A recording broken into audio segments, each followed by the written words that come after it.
श्री साईराम।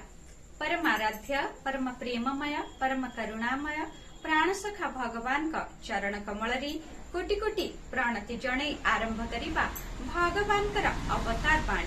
भगवान आमको कौन संदेश देउछंती आसंतु सुनिबा। मोर गोटिए व्रत रहिछि, ताहा हेउछि सत् पथर भ्रष्ट होइथिबा सबु लोकंकु पुणी थरे उत्तम मार्गकु फेराई आनिबा ओ सेमानंकु रक्षा करिबा। द्वितीयटी हेउछि मोर गोटिए कार्य रहिछि जाहाकु मु अति भल पाए, दरिद्र मानकर दुर्दशा दूर करिबा एवं सेमानकर जाहा सबु अभाव रहिछि ताहा पूरण करिबा। मोर गर्व करिबार गोटिए कारण रहिछि, ताहा हेउछि जेउमाने उपासना ओ आराधना करंती से समस्तंकु मो उद्धार करिथाय। अति सुंदर कथाटिए ना।